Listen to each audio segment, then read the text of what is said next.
Hi, it's Angie from Misty Mountain Travel Adventures. Hope all's well with you. Thought I'd do a little video for all of us about Earth Day 2024. It's been since 1970. We definitely have not made the progress that we need to. We all have to do better, every single one of us, and we need to teach our children and our grandchildren as well.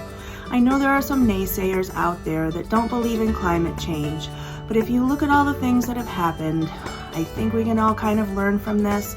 And if you decide you don't want to do anything about it, that's perfectly fine, but I'd like to share some of the things that I've learned. I read an amazing book that has some great information that I can share with you. And if you wait till the very end, I found out about this amazing word and the way of life that some people live all the way around the world that I'm going to share with you that will give you so much hope and put a huge smile on your face. Enjoy!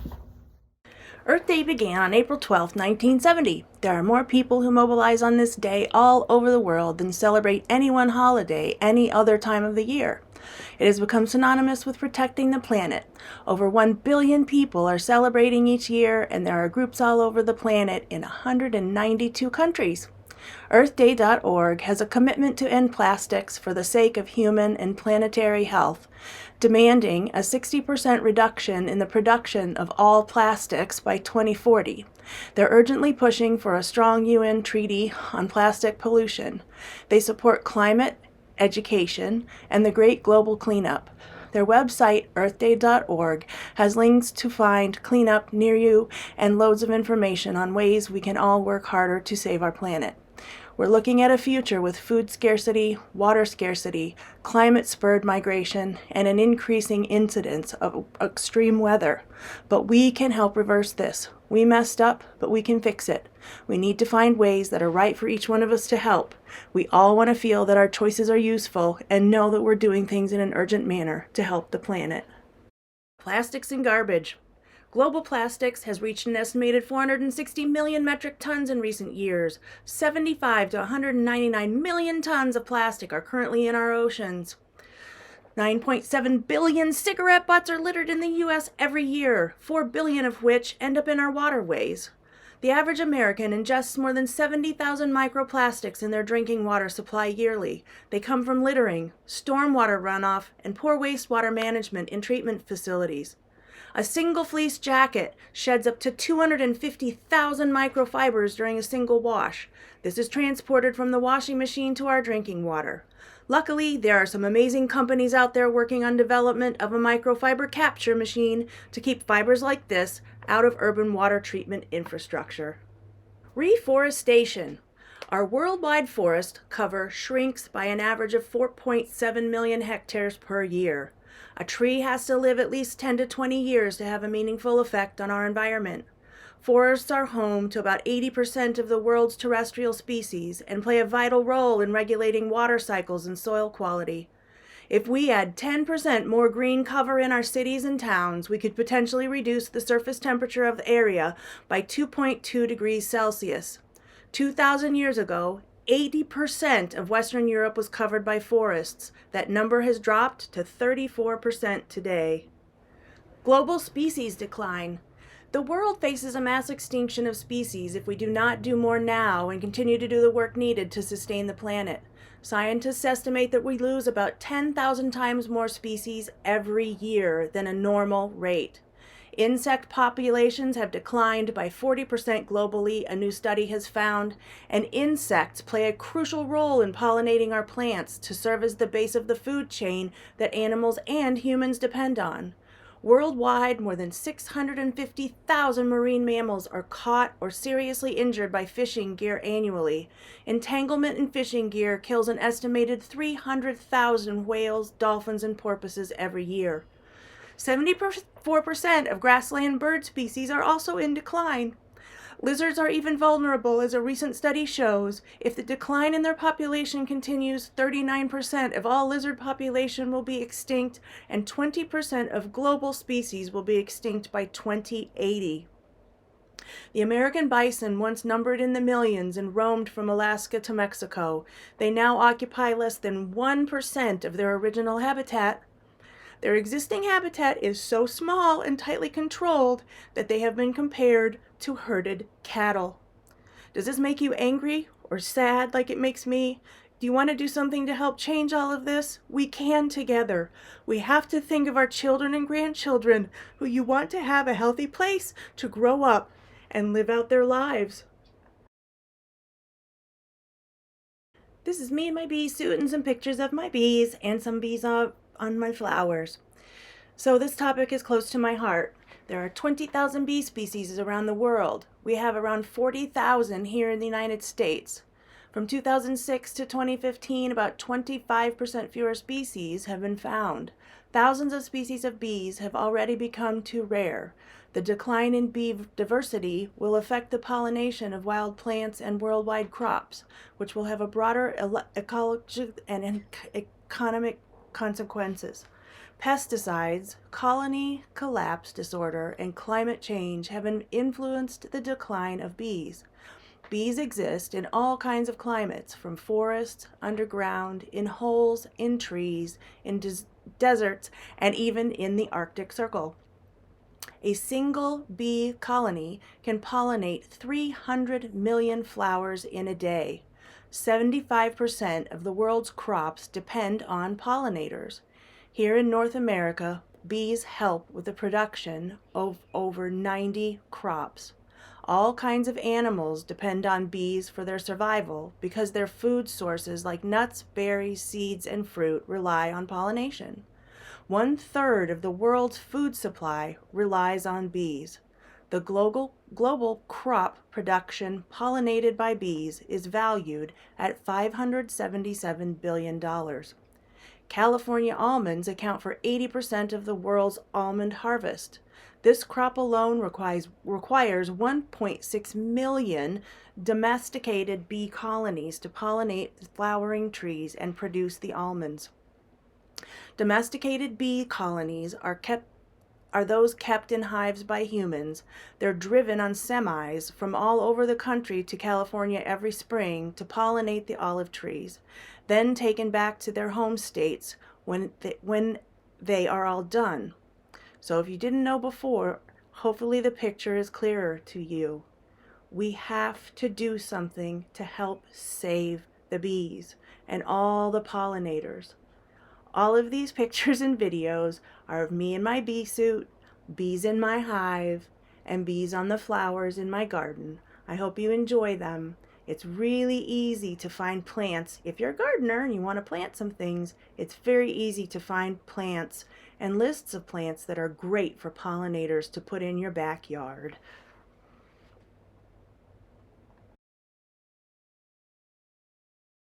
So earthday.org tells us that regenerative agriculture minimizes the physical, biological, and chemical disturbance of the soil. It increases plant diversity, which builds healthy soils to trap water and nutrients. Crop rotations and planting multiple species of cover crops together grow diverse forage and pastures. This is a natural way to defend against pests and diseases without the use of toxic pesticides and improves the soil health and the ecosystem. Regenerative agriculture helps maximize water use efficiency and improve water quality, helping to protect and restore clean water in places like streams, rivers, and lakes. So what's the difference between global warming and climate change? Global warming is the greenhouse gases that heat up the atmosphere, our land, and our oceans. Climate change is broader, including changes in rainfall patterns, drought, fires, flooding, all caused by the warming of the planet.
Effects on different parts of the earth. Our oceans. Warming ocean temperatures are killing coral all over the world, which leaves no home for the millions of fish living in them. Oceans have become home to plastics, agricultural runoff, pesticides, treated sewage, urban runoff, and industrial chemicals. How to help? How can we help our oceans? We can clean up the plastics, stop the runoff, ban pesticide use, ensure cities are properly treating their sewage, and ensure agriculture is not using pesticides that harm the ocean and the marine life. Bring back the kelp forests. Leave your leaves in the yards to break down the micronutrients the soil needs, and preserving the tidal salt marshes that break down methane and create peat that can be used in many ways to replace other caustic chemical compounds, and reseeding seagrasses also along the coastlines is helping to rebuild them to keep gases underwater. So about the forests. Cutting down trees has depleted the oh-so-important forests. We need to replant 1 trillion trees to make up the deforestation of the past, and make companies that do cut down forests pledge to replant at the same rate they are taking them down. In the boreal forests, newly planted trees take 40 years to contain the amounts of carbon that the trees being cut down have. Trees have to be planted and given a chance to grow before the older ones are cut down. Companies like Procter & Gamble, Kimberly-Clark, and Georgia-Pacific are what the book calls tree-to-toilet companies that are greenwashing us by saying they are sustainable by cutting one and planting one. However, the truth is that some of these companies use the waste of the tree cutting, which is basically the same thing as using the foot of an elephant that has been slaughtered. Governments need to pass laws to preserve these boreal forests and stop the deforestation and mining that puts chemicals and tar-like substances in the local water supplies where the mining takes place. How can we help the forests? The United Nations Sustainable Development Goal number 15 requires nations to achieve a land degradation neutral world by 2030. This one is simple, but companies must be held accountable by the countries where they do business in. Afforestation, the deliberate introduction of trees to land not previously forested, can happen on a large or small scale. Large corporations and governments and wealthy individuals have planting projects going on already. You can help by contacting your local Department of Agriculture or outreach at a local university and find out what kind of trees you can plant in your own yard to help the cause. Tiny saplings can be purchased for very low prices. In 2007, the Dr. Bronner's Corporation launched the Serendipalm Project in Ghana, which buys palm fruits from almost 800 small organic farms and processes the oil there. In 2016, this project helped the local farmers to start planting different types of trees in stratified layers to spread the canopy out, and this helps the photosynthesis of the trees, and they are all healthier from this plan. There are so many companies and corporations that are actually doing the right thing. Grazing ecology. Grazing animals are amongst the great unsung carbon cyclers on Earth. Grass-eating animals first appeared 55 million years ago. Extensive grasslands have been around for 30 million years, and the first true grazers began getting nutrients from the grass all year round. They include bison, wildebeests, zebras, water buffalo, sheep, elk, camels, llamas, horses, cattle, moose, and yaks. Rabbits, grasshoppers, and geese are also part of this group, if you can believe that. The migrations of these herbivores allows the grasslands to regenerate. Different types of grass grow in the grasslands, and they're layered with each other just like trees and canopies. When these animals and insects are removed or displaced from the grasslands, the ecology is altered and degrades. How can we help? For centuries, native and indigenous peoples around the world practice what is called pastoralism. Herds are guided by these people around to different areas, allowing the grasses to regrow and keep their animals healthy. A man named Stuart Smith managed his cattle to mimic the natural herd movement of the Great Plains. He encourages native grasses and flowers to cover the topsoil across his pastures. There's an increase in diversity of insects, birds, and mammals. This leaves grass for the deer and the pronghorn to sustain themselves in the winter. Good things are happening. There definitely is hope. Composting. You may hear the word composting and think of your bin in the backyard, or the bin you collect scraps in on the kitchen counter that you dump in the bin in your backyard. But composting happens every day on the forest floor and when leaves in your backyard decompose. They create a community of worms, bacteria, protozoa, and fungi, and they all break down the bark and they nourish the soil below. This is great for sustainable agriculture. In the city of San Francisco, since 2009, they've diverted more than 80% of trash from landfills to organic material.